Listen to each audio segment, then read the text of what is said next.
This week on Milk Street, we travel to Ukraine and explore classic combinations of roasted meat with fruit. Now, the first is a really new look at borscht, and I made a version that highlights the marriage of duck and prunes, also with the addition of potatoes and cabbage. Next, we roast a pork shoulder on a rack over apples, apricots, and sauerkraut. So please stay tuned as we explore the flavors of Ukraine. Funding for this series was provided by the following. That meal. You sautéed, you seared, and you served. Cooking with All-Clad. Bonded cookware designed, engineered, and assembled in the USA for over 50 years. All-Clad. For all your kitchen adventures.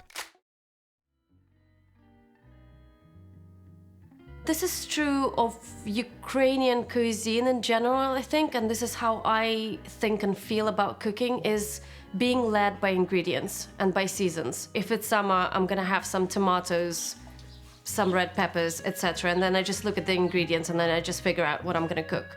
And because the ingredients are so good already, this is like half a job done. I have to do minimal things to the ingredients to make it taste good. So it's kind of like being led by your family, being led by the seasons.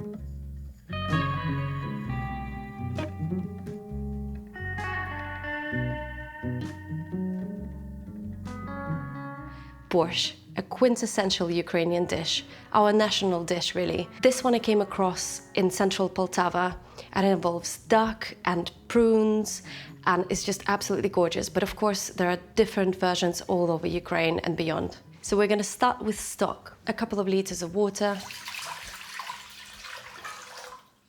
For the stock, you can use duck legs or pork ribs, but for this particular borscht, I love to get just a whole duck. Taking the duck apart is not actually as complicated as you might think. What we're going to do is just make a gentle slash between the thigh and the breast, and then just hear it pop. And then cut, just kind of like fish around with your knife. Don't cut through the bone, you're just cutting between the joints. That's it. And then just, okay, your legs are off. You don't want the super intense fatty bits from the duck in your borscht. A little bit of fat is nice, but you can always take it off. Don't throw it away, of course. You can just render it in a pan and you'll get delicious duck scratchings and also loads of duck fat that you can roast your potatoes in. And now for the breast, just make a slash across the breastbone and just almost like peel it away from the bone, cutting it gently, just like this. And the breast can be simply roasted, frozen, and used another day. I'm after the delicious flavor that's in these bones, in the bones of the carcass. I'm just going to take the skin off the back, again, just not to add too much fat. You want some fat because fat is flavor, of course, but you don't want it overly fatty. And what we call in the UK parson's nose, going to take that off as well. Just throw it in with your fat when you're rendering it. It will become really crispy and delicious. Okay, the carcass I'm going to cut in two as well, just to make it a bit easier. Ukrainian stock is extremely simple. All I want here is the meat flavor, so I'm not going to add any vegetables. All of the vegetable flavor is going to go in once the stock is actually ready. So literally just cold water, put your pieces of duck in. I've got legs, wings, and the carcass split in two. And then I'm gonna put a couple of bay leaves Onion going in. A little bit of salt.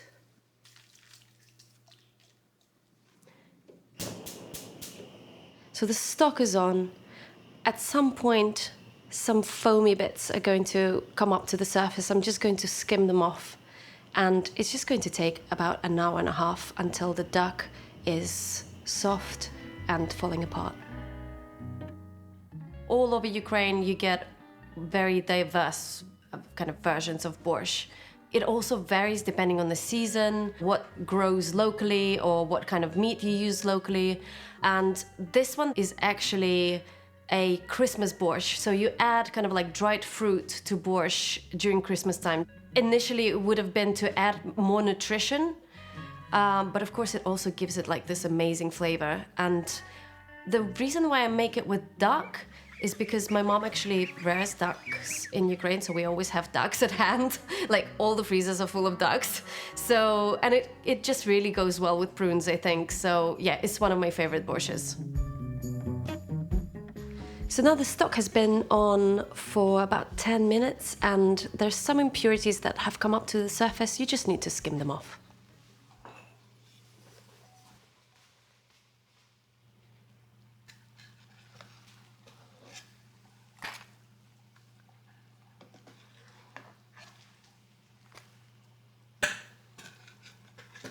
Like citrusy bay and duck. It's just like one of my favorite smells.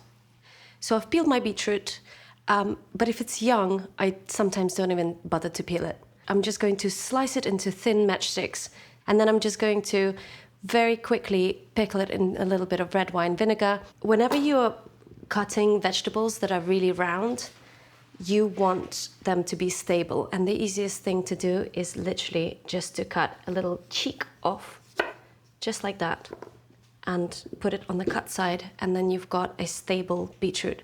And what we're gonna do is, I'm just going to slice it rather thinly. Okay. And now we need to cut it into matchsticks. So what I'm gonna do is, I'm gonna take a couple of slices just like that, put them one on top of the other, and then slice again.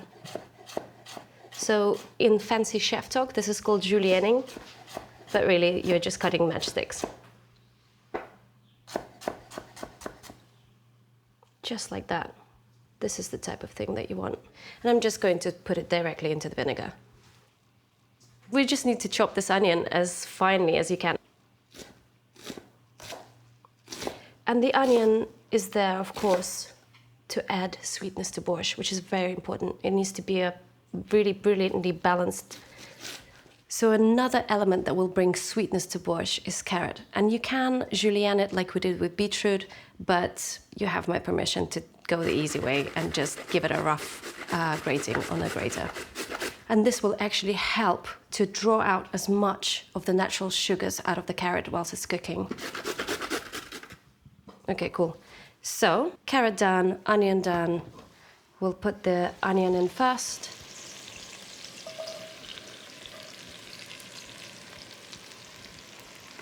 So once the onion is nice and soft and golden, we can add in our grated carrot. And this is a Ukrainian technique called smażenia, like an Italian sofrito, but without the celery. Just give it a stir. I'm just going to cut this potato. Again, make sure that it's stable, just like we did with the beetroot. Just slice a little bit off. Now it doesn't roll around. And then we're just gonna do kind of like chunks.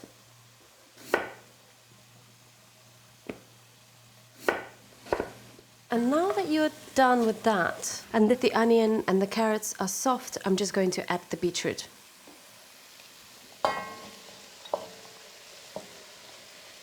You can use the vinegar in a dressing for a salad or something. Don't waste it. The cabbage. What we want is to start slicing it as thin as possible. And then once your edge is like a little bit too flat, I'm just going to rotate it and slice the corner off, just so you don't get such long strands of cabbage. You want them to be a little bit shorter, so just keep rotating it. Okay, this is plenty. The beetroot's in. It's all looking nice and soft and it smells delicious. When I was growing up as a kid, I think we would have it at least 3 times a week. And actually, it keeps really well and becomes even better each day. So, you know, we probably had it pretty much every day at certain points in the year. So tinned tomatoes, just adding them to the onion, carrot, and beetroot. Now, the stock is ready. I just need to lift the meat out and let it cool down so then I can just pick the meat off the bones. The duck is nice and soft and I can just see the meat separating from the bone. You don't need much meat.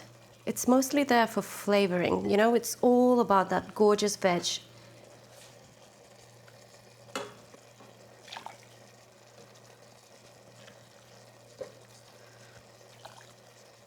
Okay, so this gorgeous golden stock is going into the beetroot and the carrots and onions.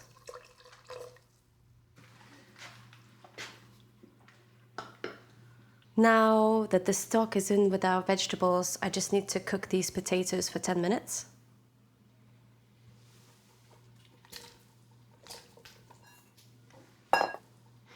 Now I've got my prunes. I'm just going to tear them in half so you don't get like one intense prune. And I'm just going to add them to the potatoes and the rest of the borscht.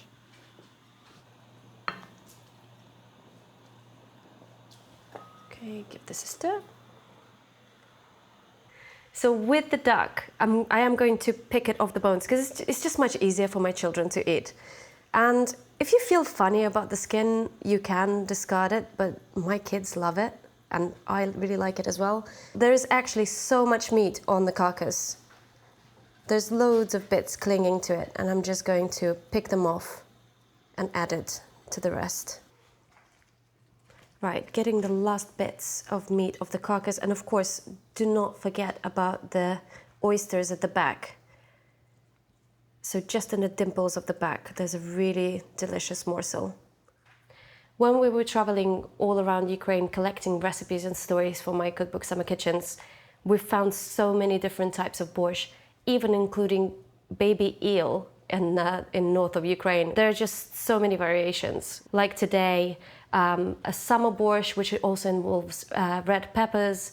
In winter, in my area of Ukraine, you would also dry fish and dry tomatoes and then pound them into kind of like flakes, almost, you know, it's almost like Japanese in its nature. You know, it was almost like making dashi with that dried fish in it. It's got something that ties all of the borschts together. Obviously, you've got the beetroot, you've got the tomato, you've got either meat or vegetables, but every regional borscht is also unique in its way. So the potatoes have been cooking for about 10 minutes and they are almost soft. You can always use an edge of a knife to test them. Now I'm just going to put the picked meat back into the borscht. We're also going to add the cabbage. Make sure you don't overcook the cabbage. About 2 minutes for the cabbage and then we'll switch off the heat. So life's too short to chop garlic, so I'm just going to grate it in. And it's literally for the last 1-2 minutes of cooking. Then we're gonna switch the borscht off the heat and just let it stand for a little bit. And then I'm going to serve it with loads of dill and creme fraiche.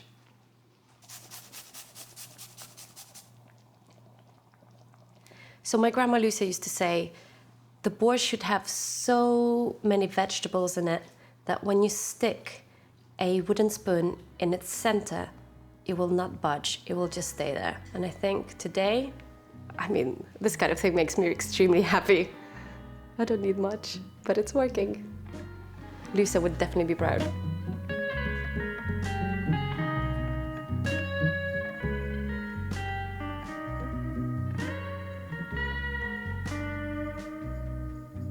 The kids are home and this is the ultimate test.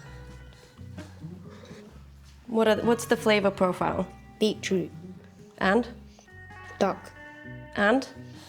Like, is it sweet? Is it sour? Is it... It's a bit sweet. How's the balance of flavor? Okay, it's salty, a bit sweet, a bit bitter. I like it.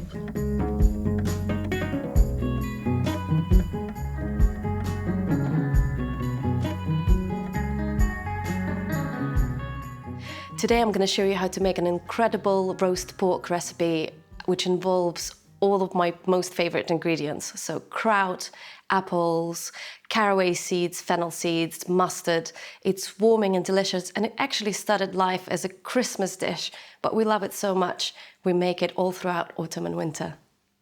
So for the rub, we've got some garlic and some mustard, cider vinegar, caraway seeds, fennel seeds, ground coriander, sea salt and pepper. So my pork has already been scored. If yours isn't, you will need a really sharp knife to cut through that tough skin and do as many kind of slashes throughout the skin as possible. That will make sure that the pork will really crisp up at the end of cooking. Now to make our rub. Fennel seeds and caraway seeds, some salt and garlic. And now I'm ready to do a little bit of bashing around. You can also do this in a food processor.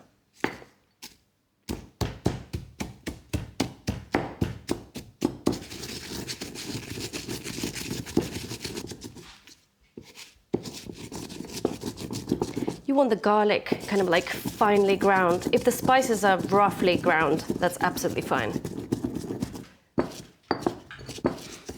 So the garlic is crushed. The spices smell amazing. I'm just going to add coriander, and of course you can use coriander seeds as well. And then I'm going to also add the mustard.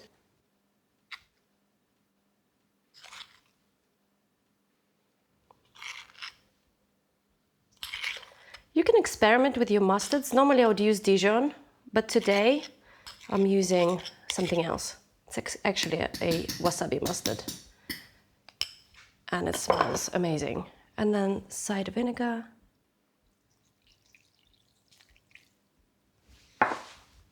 A little bit of pepper, and then we can put it all over the pork. Maybe a tiny bit more salt.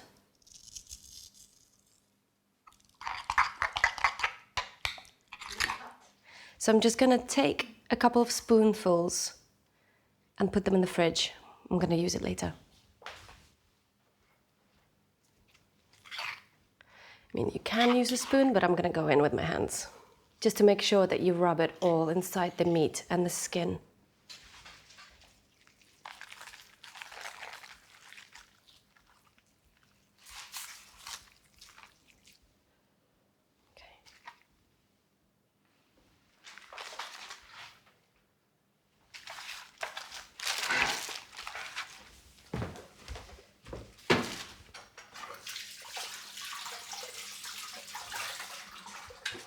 So I've got 1.5 liters of water in here.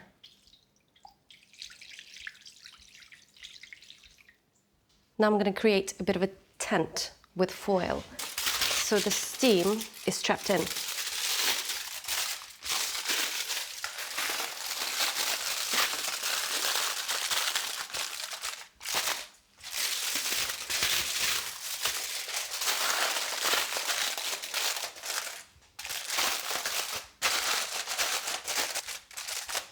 Okay, so we've created a bit of a dome. So now the pork is going to go into the oven at 450 degrees Fahrenheit for 2 to 3 hours. We're going to check in a little bit.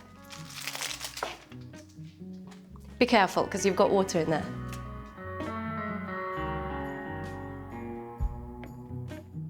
So the pork has been in the oven for about 3 hours and it's nearly there. So I'm just going to peel and cut this onion into wedges, and I'm going to do the same with the apples.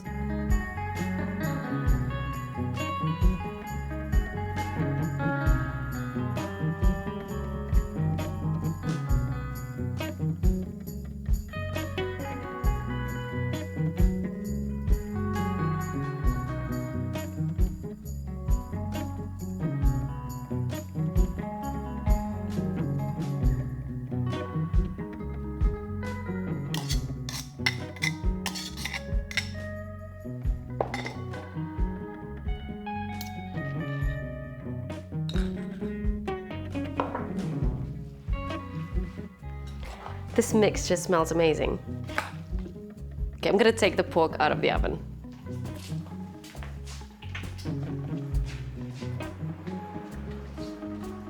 Are you ready for the reveal? Okay, last one.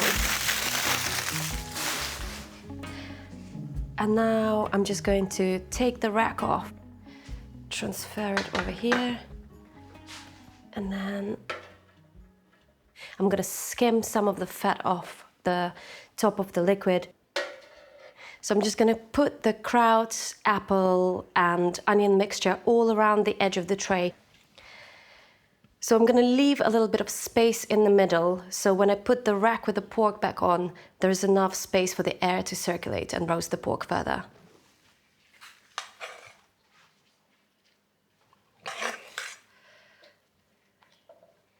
So I've got all of my mixture here, the apples and kraut and dried fruit and onions, and then I've got a little empty space here just to let the air circulate under the pork. And now we're just gonna put the pork right over, still on its rack. So the pork is over the empty space. And now I'm gonna come clean. So 2 pieces of my pork did touch the foil and they became browner than these 2, but that's not the end of the world. If that happened to you, just grab a little bit of foil and cover the darker ones. And then when these 2 pieces will catch up with the more brown ones, we're just going to take the foil off and crisp it all up at the very end. And I've just lowered my oven to 350 Fahrenheit, and I'm going to put the pork in and cook it for another 1.5 to 2 hours.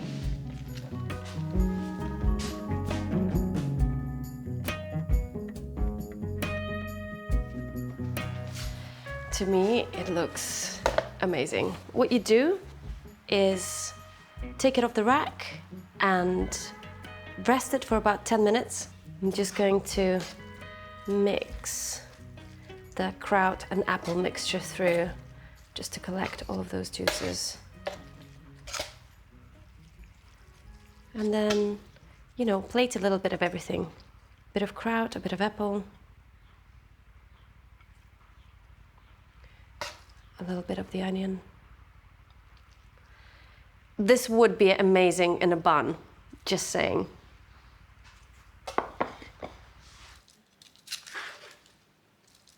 The bone is going to come out so easily.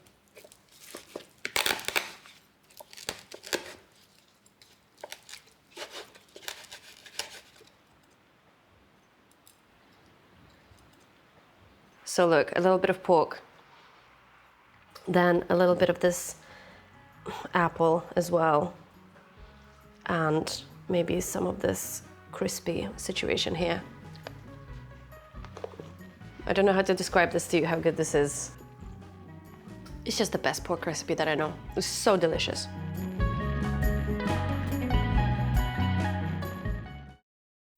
Funding for this series was provided by the following. That meal. You sautéed, you seared, and you served. Cooking with All-Clad. Bonded cookware designed, engineered, and assembled in the USA for over 50 years. All-Clad. For all your kitchen adventures.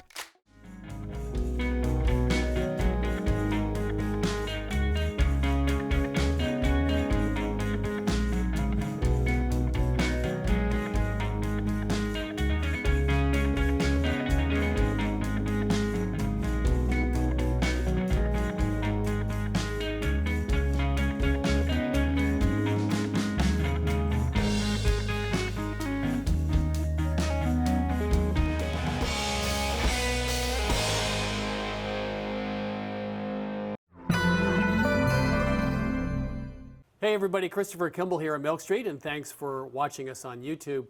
By the way, please subscribe to our channel and also click the bell for updates as we roll out new shows. By the way, all the recipes from our current TV season are available for free at our website, which is 177milkstreet.com. That's 177milkstreet.com.